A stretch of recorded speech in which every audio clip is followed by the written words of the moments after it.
Samedi le 23, allez-vous aller magasiner aujourd'hui? Hein? Bon, on va parler un petit peu de ça. Le rêve américain, le fameux rêve américain. Rêvez-vous encore au rêve américain où on fait des cauchemars? Parlez de ça. Montpellier en France viennent de faire ce que je rêve de faire si un jour je suis maire. J'arrête là, ça fit. Ça fit. En récession ou pas? La grande question, l'est-tu? Non, on ne l'est pas. Oui, on le dit. Non, on ne l'est pas. On va en parler. Nike qui coupe, Walmart qui coupe. New York, pourquoi New York a perdu 100 000 habitants? Vous pensez? Hein? On va parler de ça. Et le prix des hôtels lorsque Airbnb n'est plus là. Quoi? C'est pas que j'insiste, là. Dose ou nose? Nose? Oh, y a-t-il un S? Dose ou no? No? Hein? Mais je suis obligé de vous montrer, vous parler de quelqu'un tantôt dans Insolite. M'excuse, mais c'est le 23. Qu'est-ce que vous voulez que je fasse? Hein?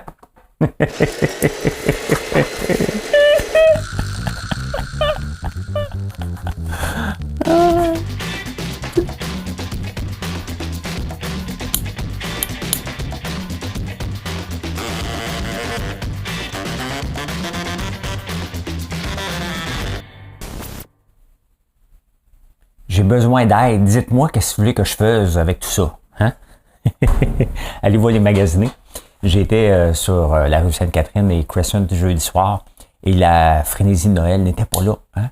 C'est triste quand même parce que c'est le fun de Noël. Hein? Oublions l'aspect cadeau, l'aspect de se faire plaisir. Nous autres, on se fait pas de cadeaux. Hein? On se fait plaisir avec de la bonne bouffe. Bien entendu, mes produits sont au cœur de notre tablé parce que c'est normal. Hein? Vous achetez nos produits pour vous mettre sur votre table, ben c'est bien évident que nous autres ici, on les utilise, nos produits. Donc, je suis allé acheter des fromages, on va manger de la bonne bouffe. Mais je ne sentais pas la frénésie de Noël d'aller s'habiller. Je voulais aller m'habiller, j'ai pas eu le temps. Hein? Je vais remettre mon vieux linge, je vais remettre mon vieux. Donc, sur mes photos de Noël, ça se peut que j'ai les mêmes photos que l'année passée. Je m'excuse, c'est coloré rouge.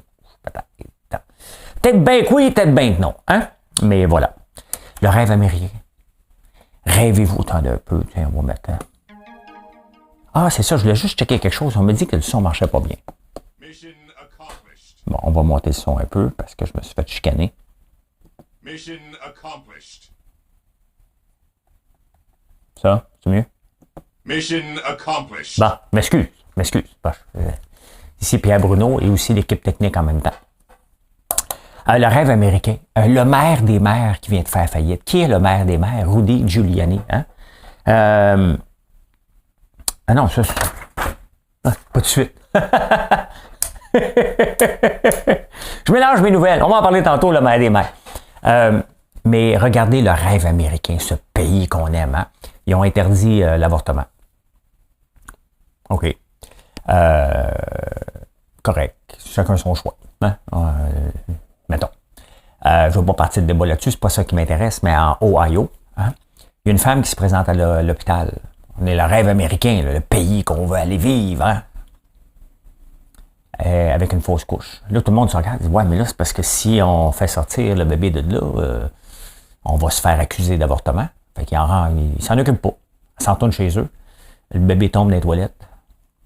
C'est un peu weird là, comme nouvelle, là. Mais elle revient à l'hôpital un peu confuse et finalement, elle est accusée d'avortement. Elle s'en va en prison. Elle risque 5 ans de prison. C'est le rêve américain. Hein? The American Dream! Hein? On est bien tabarnane au Canada. Même avec les dépenses de Justin Trudeau, là, hein? On est bien en tabarnouche. Hein? Ah ah! Montpellier, en France, vient de mettre son transport en commun gratuit. Hein? Et pas pour les visiteurs. Ça, quand même, ils me déçoivent un peu parce que si tu le mets gratuit, c'est pour couper. Hein? Si tu veux, ben, première chose, là, ça fait partie du Green Belt de l'Union américaine. C'est le climat et... T'as peu. Je l'ai marqué quelque part. Je veux juste m'assurer de ne pas dire de niaiserie parce que vous êtes quelques-uns à m'écouter. Bon, OK. Le Green Belt, le Green New Deal, le Green New Deal qui correspond à climat et transport, dans le fond, dans le cas. C'est d'améliorer, dans le fond, l'accessibilité au transport en commun, de un. Et ce faisant, ben, tu augmentes, bien entendu, Si tu augmentes les transports en commun, techniquement, tu vas diminuer et c'est prouvé que ça diminue dans certaines villes parce que c'est quand même assez nouveau qu'on voit ça, la gratuité des transports en commun, mais ça augmente de 18 %. Donc, c'est des gens qui ne prennent pas l'autobus. Regardez à Montréal un cas bien précis. J'habite Outremont. La station de métro la plus proche est à 3 km. Pour avoir des billets, il faut que je me rende à la station de métro. Donc, est-ce que je vais être tenté de prendre l'autobus on the fly? La réponse est non. Tu vas me dire, tu peux prendre 3,75 $. C'est sûr que je peux faire ça. Mais ce que je vais le faire, c'est moins facile que... Mais tandis que si je vais aller au centre-ville, je sais que c'est gratuit, je marche, je m'en vais là-bas. Je le prends, puis j'y vais. Et c'est ça qu'il faut développer. Ce faisant, cependant, il faut tout couper l'infrastructure de gestion d'étiquettes. Tout couper le staff de gestion d'étiquettes. Tout couper les petites bornes. Le paiement là, qu'on va mettre, là, ça va coûter 135 millions, la facture. Donc, on parle de 250, 300, peut-être 400 millions que ça va coûter. Il faut tout enlever ça. Hein? La ville de Montréal, la Valérie Plante qui dit qu'elle veut être la ville de la mobilité, la ville pour le climat, bien pourquoi qu'elle ne fait pas ça? Parce qu'elle n'a pas le courage d'aller voir la STM et de dire, regarde, je vais couper 40 % des postes. Mais voici ce qu'on va faire.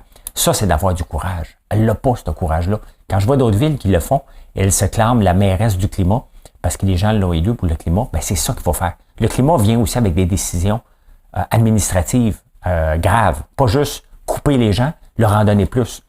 Et elle n'a pas le courage de ça, mais quand je vois des villes comme Montpellier et d'autres villes qui le font, ben je vais vous en parler parce que je trouve ça super intéressant. Hein? Hey, on a monté au 3e rang le Québec. 3e rang, pas sûr que c'est bon. 3e rang au niveau investissement. Là, le problème, c'est que à quel moment tu dis que c'est un investissement versus une dépense? Hein? Au point de vue attirer des autos électriques, là, les batteries, là, on a dépensé tellement qu'on est monté au 3e rang de l'OCDE au point de vue investissement pour le climat. Mais il faut faire attention. Un investissement, c'est quand ça se transforme en... Un investissement, ça doit rapporter. Une dépense, ça ne rapporte pas. Hein? Là, on est au 3e rang des dépenses. C'est un risque énorme. On a fait un bond incroyable. Mais est-ce que ça va rapporter? Et vous savez mes doutes que j'ai. Et quand je vois ça, ça me fait peur. Ça me fait peur parce qu'on engloutit des milliards et je ne sais pas si ça va rapporter un jour. Donc, il faut faire la différence entre un investissement et une dépense. Hein. Regardez, le marketing dans une entreprise peut être une dépense si c'est mal fait. Si c'est bien fait, le marketing est supposé te rapporter plus que ce qui te coûte. Si tu t'en occupes pas, tu fais juste dépenser pour faire parler de toi, comme une pub dans les journaux à peu près, ça c'est une dépense. Ça ne te rapporte absolument rien.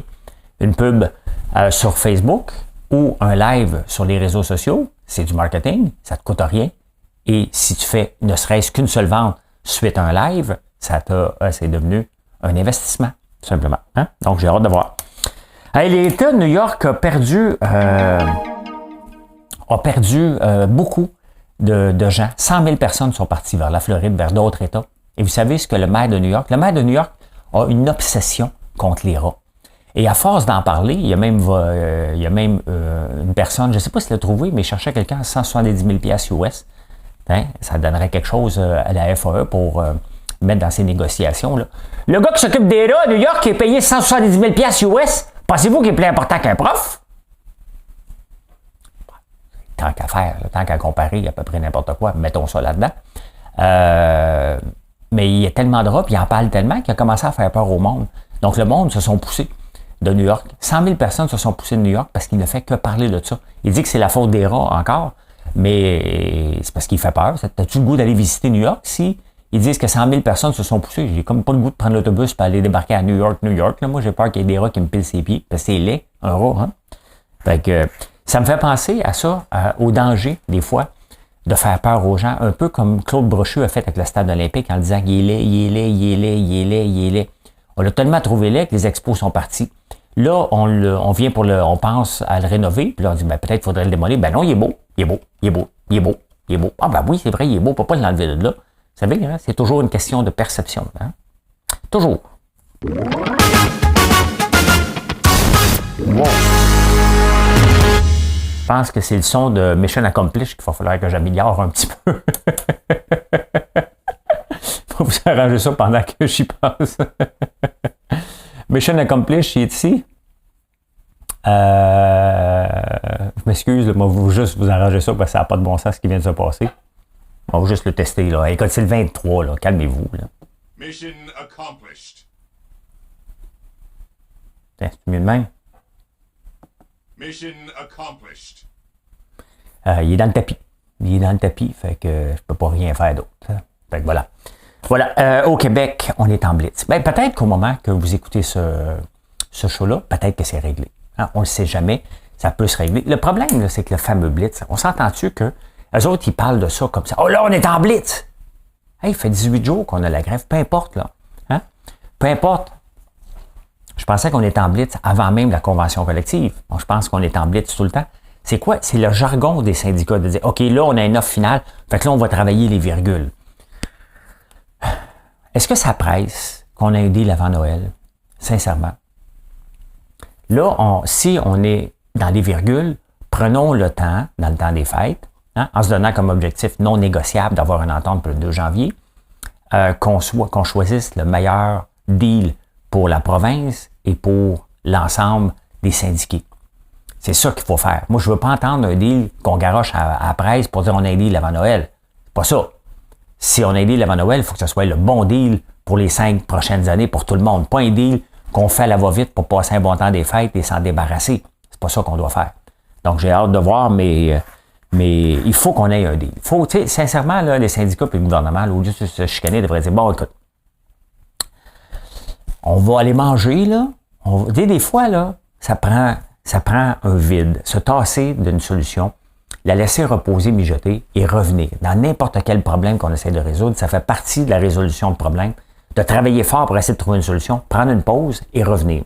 Ça fait partie. Hein? C'est éprouvé scientifiquement, d'ailleurs, que notre cerveau, à un moment donné, il est plus capable. Tu vas faire autre chose. Mettons, tu vas courir, tu reviens, tabarnak, j'ai trouvé la solution. Eureka, le fameux Eureka. Bien, c'est ça qu'on a besoin. Et ça, ce Eureka-là doit se passer le 27, 28, 29, 30, 31. Et que le 2 janvier, on annonce le retour en classe, tout simplement. Moi, c'est le même que je vois ça, de prendre le temps. On a besoin de part et d'autre.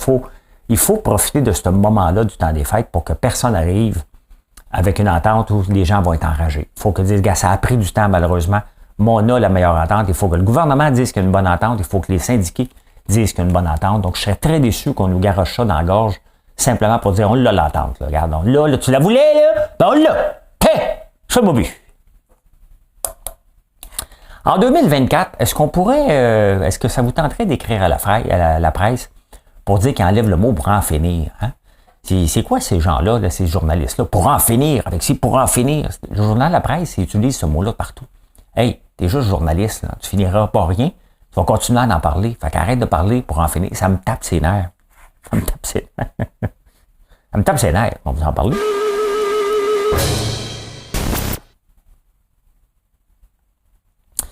Ce qui ne tape pas ses nerfs, c'est de parler d'économie et la fameuse récession. Hein?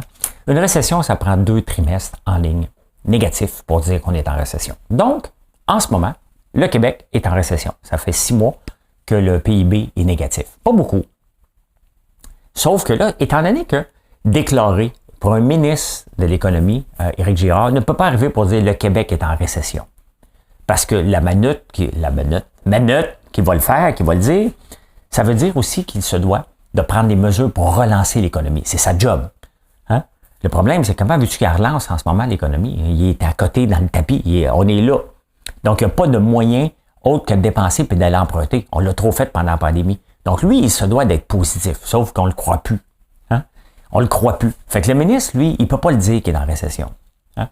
Maintenant, les économistes disent, ouais, mais là, c'est plus assez de dire qu'on a le trimestre négatif. Il faut regarder le taux de chômage. On a un taux de chômage de plein emploi, 5,6 %, donc qui n'est pas la fin du monde. Donc, mais il faut regarder ce qui s'en vient. Ce qui s'en vient, ben il y a des mises à pied, on en voit des mises à pied de plus en plus. Il y a des gens qui serrent. Regardez ici, Lyon a mis des gens à pied, à pied 150 personnes. Donc, tu sais, la vision que je vois, moi, je le vois qu'il y a un ralentissement.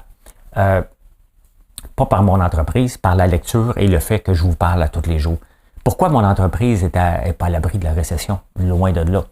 Mais vous achetez du popcorn dans les situations comme on vit. Vous achetez mes genres de produits, puis c'est pas juste ça. J'ai élargi ma tarte. C'est notre responsabilité comme gens d'affaires, entrepreneurs, de toujours relâcher notre tête. Si j'étais resté dans le même créneau, je n'avais pas changé ma façon de faire en 2023, je serais dans le trouble aujourd'hui. J'ai changé ma façon de faire. J'ai fait plus de recettes. Vous venez plus voir mon site. Mon site se classait 92 000 au début de l'année. Là, je suis rendu 12 millième. Et je vais continuer à l'améliorer pour viser le top 3000 dans un an. Il y a beaucoup de travail derrière ça. J'ai été en direct. Beaucoup.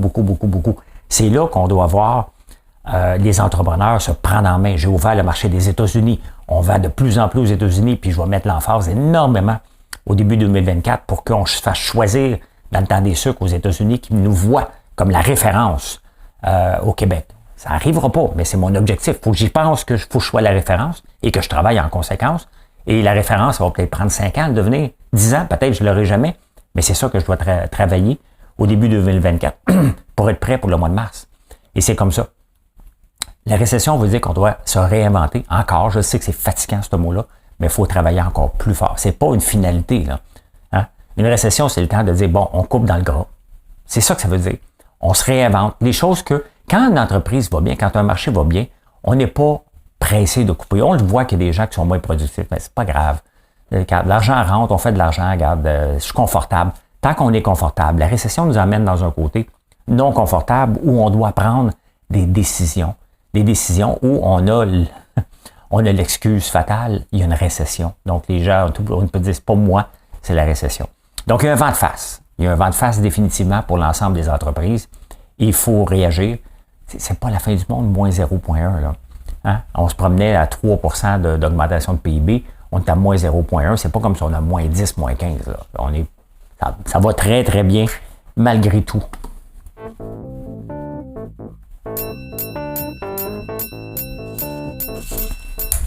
Ben tiens, en parlant de récession, il y a cette nouvelle-là qui est sortie sur Nike.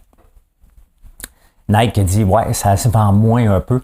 Mais le titre a dégringolé. Puis j'en ai montré plusieurs titres dernièrement hein, qui dégringolent, puis pas à peu près. Là. Il y a eu Costco qui a dégringolé aussi. Un peu 122.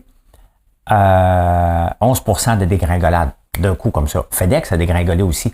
Donc, ils sont en train de donner des warnings par rapport à 2024. Ils disent, regarde, ça a été pas pire, là, mais pas à notre goût. Et là, qu'est-ce qui arrive quand Nike tombe? Puma, Adidas, tout tombe. Hein? Donc, c'est ce qui arrive. C'est la réalité. On ne peut pas dire qu'il n'y a pas un vent de face.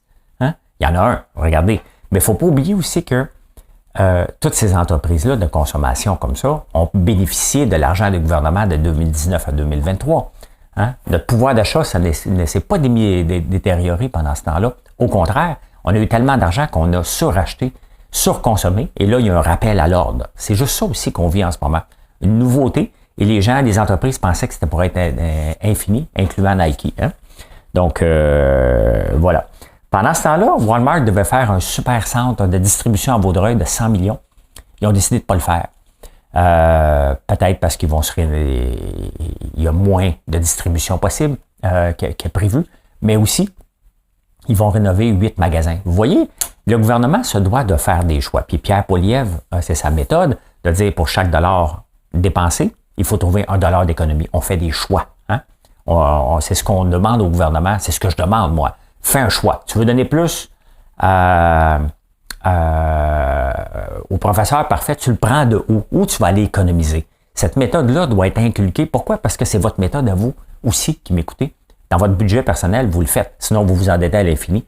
Mais c'est exactement ce que Walmart fait. Faire un choix. Hein? Donc, je ne peux pas faire ça. Donc, le 100 millions, au lieu de le mettre dans un centre de distribution, je vais rénover 8 magasins à la place. C'est de faire des choix. Il va continuer à investir au Québec, peut-être moins. Il dit peut-être pas que, ouais, peut-être, tu sais, ce qu'il ne dit pas, c'est qu'on ne le verra pas, les 8 magasins. Le 100 millions, c'était impressionnant parce que probablement que le gouvernement était pour être là, puis le gros centre de distribution, tout ça.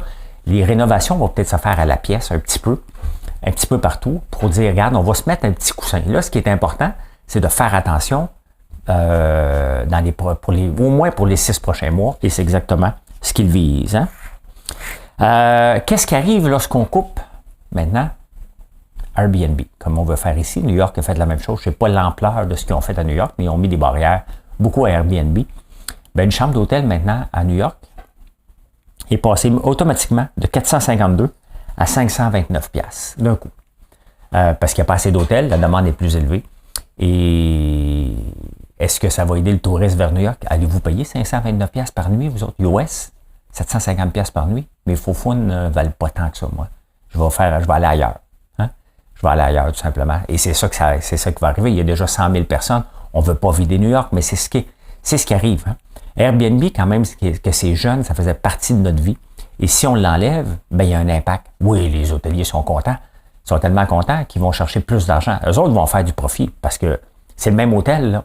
Yeah. Était-tu plein ou pas assez plein? Ça, c'est une autre question. Mais 529$ US. Non, merci. Marilyn a dit, j'aimerais ça à New York des fois. Non, on va aller en drame de la paix.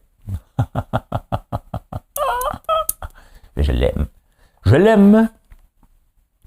Le pays de l'année. Hein? C'est le temps de l'année. Il y a eu la vedette de l'année selon Time qui était le Swift. Mais le pays de l'année, vous savez, c'est lequel? La Grèce. La Grèce, en 2008, en faillite. Hein? De 2008 en 2018, là, c'est la catastrophe. Parce que maintenant, quand tu travaillais pour l'État, là-bas, tu avais 54 semaines payées pour 52 semaines. Hein? Ça n'avait pas de bon sens. Il y avait toutes sortes d'avantages qui s'étaient gagnés, beaucoup de contrebande, beaucoup de fraude, de la corruption, tout était là. Donc, ils ont fait faillite, techniquement. Et ils ont endetté au Fonds monétaire international, le FMI. Et là, cette année, ils se sont virés de bord et ils ont une croissance de 2,3%. Je rappelle qu'on est en décroissance ici de moins 0,1%. Donc, enfin, la Grèce, en serrant la ceinture, en revoyant, puis ils ne sont pas encore tout à fait sortis du bois, mais ont une croissance positive maintenant.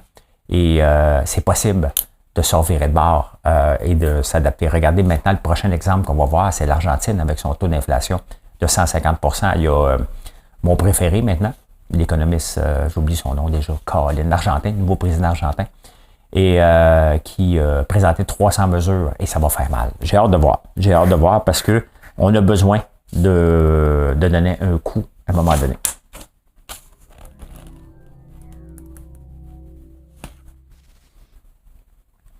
Eh ben, j'en ai parlé en ouverture, je t'ai mêlé entre deux nouvelles. Hein. Il y a beaucoup de New York aujourd'hui. Hein. Il y a le loyer, le coût des hôtels, les rats qui font fuir, et Rudy Giuliani, le maire des maires, hein, qui était maintenant l'avocat de Donald Trump. Écoute, si tu veux pas t'approcher de quelqu'un, te mettre dans la merde, c'est Donald Trump. Donc, il a fait de la diffamation il y a 2 ans, je ne sais pas dans quel, envers 2 personnes, et c'est sévère aux États-Unis. Hein. Le juge le condamne à 150 millions. Le problème, c'est qu'il vaut entre 1 et 10 millions. C'est un peu comme les projets ici, là. Entre 5 et 7 milliards, là, petite virgule, là. Donc, il vaut entre 1 et 10 millions. Ça, c'est un peu spécial, mais il a des dettes de 500 millions. Lui, c'était le maire lors du 911. Hein? Le maire qui nous a rassurés, c'est un peu comme la mairesse de Lac-Mégantic. C'est des gens qu'on ne connaît pas qui arrivent à un moment donné dans une situation extrême et il s'élève au-dessus de la mêlée. C'était lui, Rudy Giuliani. Maintenant, ben, il est en faillite. Hein? Il est en faillite. 500 millions de dettes à Parnouche, hein? 150 millions de diffamation. Il en vaut 1 et 10. Le juge, qu'est-ce qu'il pensait? Hein? Donner 500 000 pour dire, gars, tu vas être capable de payer parce que là, il n'y a personne qui a rien. Là, hein? Donc, il ne faut pas exagérer non plus en donnant des... c'est pour ça que des fois, à l'encours contre quelqu'un, c'est comment il va payer? Hein? Quand même que j'ai un jugement. Un jugement vide. C'est à peu près ça que... Hein? Je veux pas insister. Non, je veux pas insister. Non, c'est pas parce que j'insiste. Which celeb still rocks at bikini at 51? Non! C'est la première page du Daily Mail au UK. C'est Gwyneth.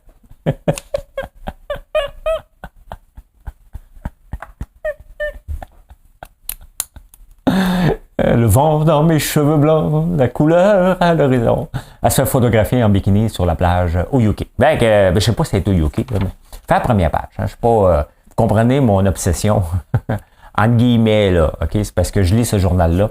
Et il fait partie des journaux que je lis, puis elle est comme la vedette incontestée. Hein? Happy Couple, tiens, Cameron Diaz, qui est dans le même âge que Gwyneth, là, mais après le même moment, là, qui étaient des vedettes des actrices. Je vous ai parlé cette semaine, puis je vous ai parlé souvent de faire chambre à part comme couple, parce que c'est un concept. Tu te maries, tu couches dans le même lit que la personne pour le restant de tes jours, puis les ronfles, puis ils pètent, ils se lèvent pas à la même heure, puis finalement, vous dormez mal. Donc, le secret d'un happy couple, c'est de faire chambre à part. Cameron a dit « No way hein? ». Ben, les autres sont riches. Cameron Diaz. Elle et son mari vivent dans une chambre, dans une maison séparée. Mais ce que j'ai comme compris, c'est comme l'impression qu'ils ont 2 maisons collées ensemble avec une maison centrale. Mais tu sais, quand t'es riche, t'as 3 maisons dans une. Pas trop compris, mais les autres, ils font maison à part. Lui, c'est shit. Elle, c'est shit. Puis à un moment donné, il se retrouve dans le centre. Il y a un enfant de 14 ans, je pense. Donc, elle a dit non.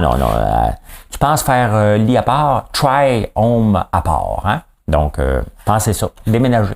Hein? Ben non, vous allez créer une pénurie de maisons. Là. Suite à une vidéo sur YouTube de François Lambert, les couples vivent dans des maisons séparées. Ce serait big, hein? Ce serait le fun d'être un influenceur comme ça. Hein? Mais ça n'arrivera pas. Ah, le pire temps pour être une maîtresse. J'ai lu ça dans un journal. Ouais, c'est là. Eh oui, maudit mari, il ne peut pas quand même s'inventer qu'il est pas au bureau le 25 décembre puis le 26. Fait que les maîtresses sont en détresse dans le temps des fêtes. Ils sont laissés à eux autres mêmes. Même pas un petit texto en cachette dans la salle de toilette. Hein? Peut-être. Mais si vous êtes une maîtresse, je sympathise avec vous. Bon temps des fêtes, vous autres aussi. Hein? Et bien voilà, je ne sais pas si c'est fort, mais merci beaucoup. Merci d'être là. Mais comme je le répète à chaque fois, vous n'êtes pas abonné, c'est le temps de le faire. Et venez nous voir sur françoislambert.one si vous voulez avoir des produits à temps pour le 31. C'est le moment de les commander. On va en faire des commandes dans le temps des fêtes. Je vais probablement en faire avec mes 2 fils le 26 et le 27. Et pour que vous ayez vos produits à temps, parce que c'est une promesse qu'on vous fait et on l'a respecté pour Noël. On va la respecter aussi pour le 31. Donc, mais si vous commandez le 30, les chances sont un petit peu... c'est impossible parce que c'est un samedi. Donc, voilà. Hey, bonne journée. Merci d'être là. Bye.